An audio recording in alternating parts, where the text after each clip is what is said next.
देख रहे हैं गुमान छत्तीसगढ़ न्यूज। छत्तीसगढ़ की हर छोटी से छोटी खबरों के लिए जुड़े हमारे गुमान छत्तीसगढ़ न्यूज से। न्यूज चैनल को सब्सक्राइब करना न भूलें।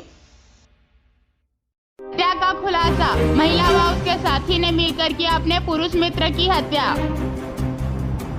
रायगढ़ शहर के जुटमिल थाना क्षेत्र में अमली भवना के पास नेशनल हाईवे 49 के किनारे मिली मनीष पंडा के शव के मामले में पुलिस ने ब्लाइंड मर्डर केस का 48 घंटे के भीतर खुलासा कर दिया। मामले का खुलासा करते हुए जिला पुलिस कप्तान ने प्रेस को बताया कि बीते 30 जून की रात शिवम मोटर्स में काम करने वाले अकाउंटेंट मनीष पंडा के मोबाइल अचानक बंद होने और घर वापस न आने पर उसके परिजनों द्वारा जुटमिल थाना आकर गुम इंसान दर्ज कराया गया, जिसमें पतासाजी के दौरान 1 जुलाई के शाम थाना जुटमिल क्षेत्र अंतर्गत नेशनल हाईवे 49 पर अमली भवना के पास सड़क किनारे गढ़ उमरिया के रहने वाले मनीष कुमार पंडा पिता भरत भूषण पंडा उम्र 35 वर्ष का शव मिला। शव मिलने की सूचना पर थाना जुटमिल पुलिस साइबर सेल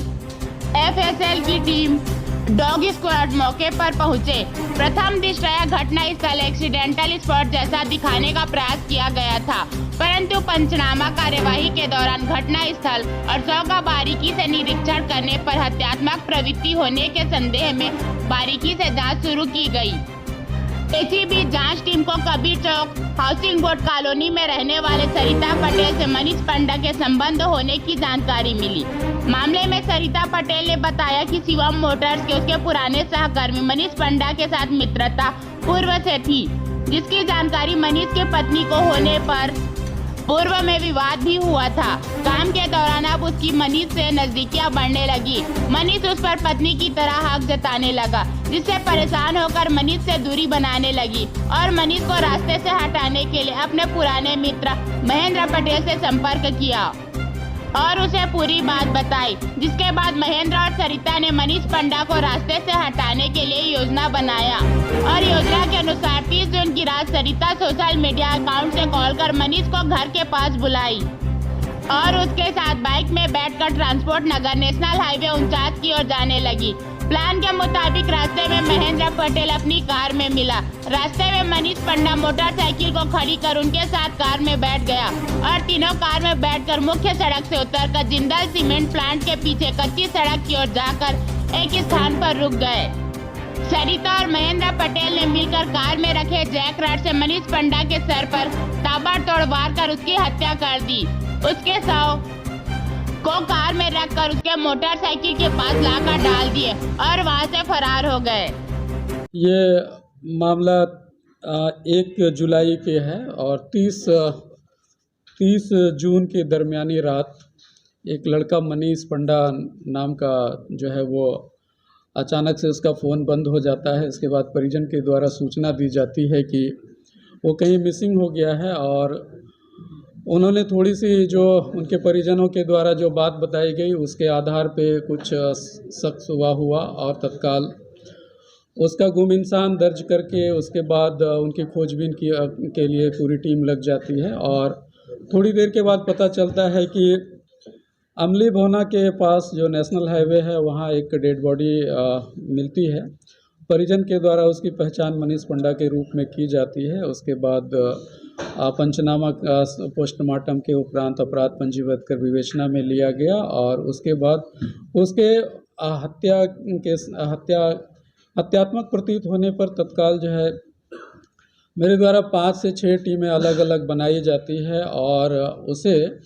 सभी टीमों को अलग अलग काम सौंपा जाता है, चाहे सीसीटीवी हो, सीसीटीवी कैमरा देखने का और जो टेक्निकल एविडेंस को कलेक्ट करने का और FSL की टीम, डॉग स्क्वाड्स, बाकी सभी। और हमें जब घटनास्थल पे जब हमारी FSL की टीम आती है उनके द्वारा जब पंचनामा किया जाता है और हमारे जो डॉग स्क्वाड्स थे, डॉग के द्वारा कुछ हमें क्लू मिलता है और वो जिस तरफ डॉग जाता है तो अब संदेह होता है कि यहाँ पे कुछ न कुछ हुआ है। तो उसके बाद फिर टेक्निकल एविडेंस के बेस पे जब हम लोग आगे बढ़े हमारी टीम तो शक जो है सबसे पहले जहाँ पे काम करती थी वहाँ पे गया और वहाँ के कर्मचारियों से पूछताछ की गई। फिर लड़की जो थी सरिता उनको बुला करके कड़ाई से पूछताछ किया गया। तब उन्होंने जो है अपने अपना प्रेम प्रसंग वो बताई और उन्होंने अपने आप को बताया कि मैं इसे और एक मनीष पटेल और मनीष दोनों से महेंद्र पटेल और मनीष दोनों से प्यार करती थी, जिसमें कि मनीष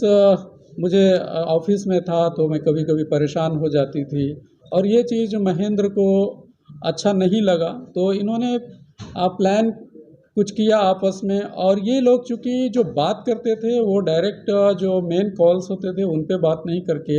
इंस्टाग्राम और आपके व्हाट्सएप पे ज़्यादा ये लोग कॉल करते थे। तो जिसके बेस पे हम लोग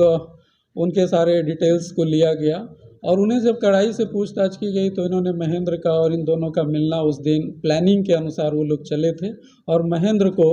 वो बुला रखे थे। और जब मनीष के बाइक में ये बैठ करके कबीर चौक से आगे बढ़े तो एक जगह ये मिले और वहाँ पे इन लोगों की थोड़ी वार्तालाप हुई और हॉट टॉक हुई, जिसके बाद फिर आगे उन लोगों ने प्लान किया कि वहाँ एक जिंदल का जो पीछे सीमेंट का प्लांट के पीछे ले गए और वहाँ जा कर के फिर इन लोगों की आपस में बाताबाती हुई और वो लड़ाई हुई, जिसके बाद एक दूसरे पे मार पिटाई शुरू की। उसी दौरान लड़की ने भी जो है मनीष के ऊपर हमला किया और महेंद्र ने भी हमला किया और दोनों ने मिल करके उनके सिर पे जो गाड़ी में जो जैक खोलने वाले जो हथियार ये होते हैं, मतलब रॉड होते हैं, उनसे जो है उनके सिर के ऊपर हमला किया और भी कई शरीर के अंग पे चोट आई, जिससे काफ़ी खून बहा और वो वहीं पे अचेत हो गया। अचेत होने के बाद उसके लाश को ठिकाना लगाने के लिए गाड़ी में ही रख करके अपनी वो जो कार थी वो महेंद्र की, उसमें ले करके वो जहाँ पे मोटरसाइकिल छोड़ा था वहीं उनको नीचे फेंक दिया और उसकी मोटरसाइकिल को वहीं पे उनको गिरा दिया गया। इस तरह इन दोनों ने मिल करके घटना को अंजाम दिया और सारे एविडेंसेस को पुलिस के द्वारा कलेक्ट किया गया है और अभी भी कुछ जैसे कार उसका अभी सीज करना बाकी है और घटना में जो मृतक का मोबाइल है जो एविडेंस को छुपाया गया और जो घटना में उन्होंने प्रयुक्त उनके द्वारा रॉड है उनको भी फेंका गया, उसे जब्ती अभी किया जाना शेष है, उनके द्वारा बताया गया है जो जब्ती की जाएगी। अपने क्षेत्र के हर छोटी बड़ी खबरों के लिए हमारे गुमान छत्तीसगढ़ न्यूज को YouTube पर सब्सक्राइब करना न भूलें, क्योंकि हम आपको दिखाते हैं सिर्फ खबर नहीं सच्चाई।